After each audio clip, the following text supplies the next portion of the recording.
Where do jewelers get their gems? This is a handy document I found that shows the jewelry supply chain. It says jewelry may be made of a vast number and many different types of materials, or diversity of materials, depending on the quality and the piece.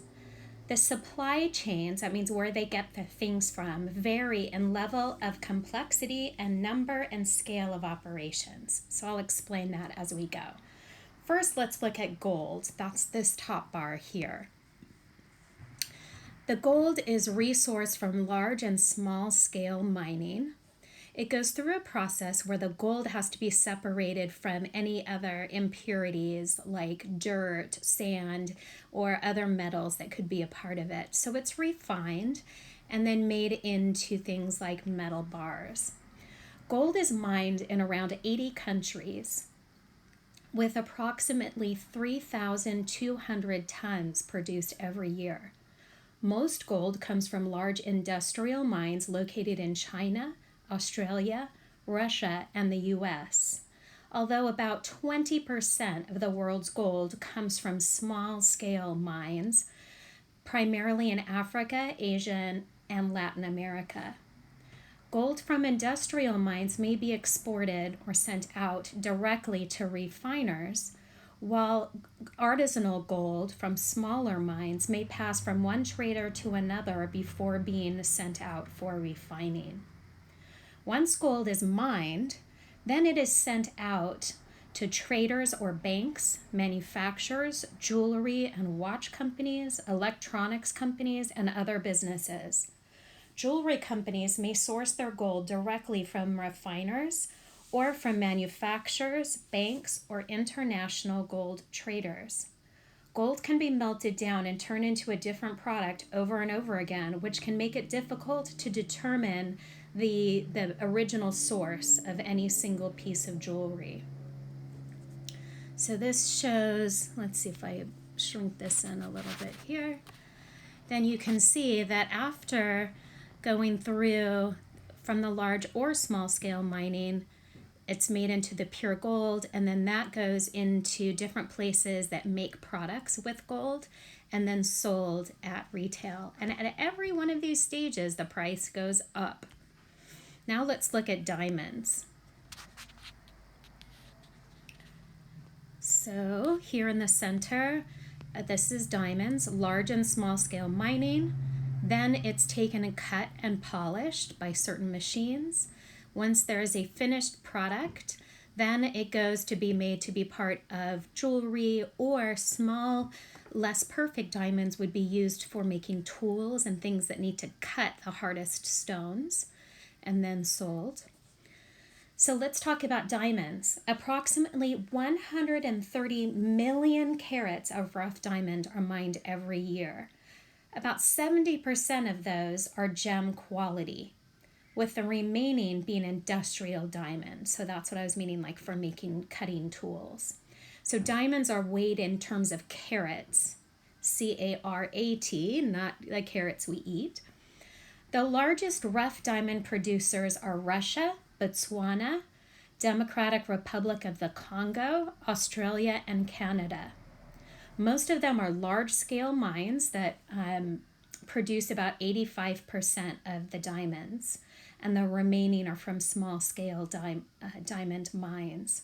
After the rough diamonds are mined, they typically are exported, that means sent from one country where it's mined out to a different country, to diamond trading hubs or exchanges, where they're sorted according to shape, color, size, and weight. The 6 largest diamond trading hubs are in Antwerp, Hong Kong, Mumbai, New York, Tel Aviv, and Dubai. Diamonds may be traded multiple times before they're sent to cutters and polishers. They may also travel in rough and polished form from many different areas before being made into jewelry and watches. At least 70% of diamonds are cut and polished in India, while about 20% are cut and polished in China. Once they're cut and polished, they're sent to jewelry designers and manufacturers and on to retailers. Okay, now let's talk down here about colored gemstones. So again, a similar process because they all can be a part of the same product. Colored gemstones are found in about 50 countries around the world. In contrast to diamonds, it's estimated that about 80% of colored gemstones extraction, that's like mining, is done at small scale level. Most colored gemstones are mined using basic tools and lower tech equipment than diamonds and minerals. Unlike the diamond industry, the colored gemstone industry is broken up at all levels of the supply chain, with many small producers connected through a network of traders and dealers. There are no real main companies that trade gemstones, so that can be a good thing. Colored gemstones, after they're mined, undergo sorting, cutting, and polishing, and eventually manufacturing into jewelry product. The main part of the value addition, meaning the price going up, happens downstream in jewelry manufacturing, and then retail, those are the stores where we buy things.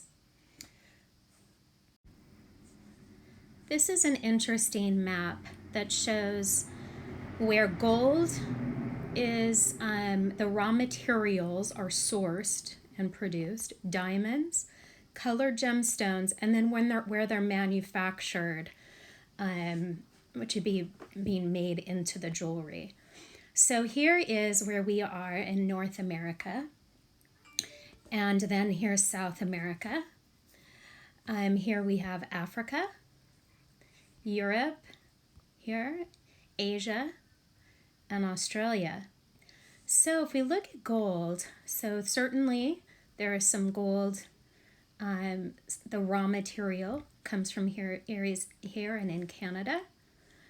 Down in Central America, South America, some in Africa, some over here in Asia,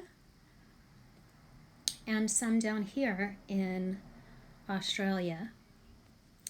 Here are the diamonds. It looks like there's some from Canada, some in Asia, quite a bit in Africa, and some in Australia. Colored gemstones can be sourced from multiple different continents, and manufacturing. So it looks like there's some here in North America, some here in Europe, and in various areas of the Asian continent. There are many different tools that are used for gemstone cutting and polishing. Basically, it's sanding down the roughness, starting with very rough sandpaper that can be done by hand or with polishing liquids that you can buy, or with machines done in a place called a lapidary, which is where they have all kinds of machines for cutting and polishing stones.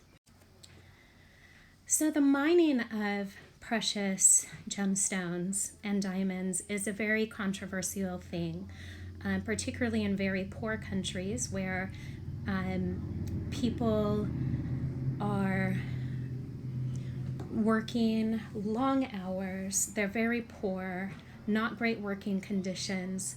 Women who are pregnant or with young children, just trying to make an income for themselves. And there's also a lot of violence around diamond mines. So it's very important when you're buying stones and in the business to make sure that it is done ethically, meaning by treating people well and in positive working conditions. There are many different techniques for jewelry manufacturing and many different companies worldwide that work using a variety of tools and equipment.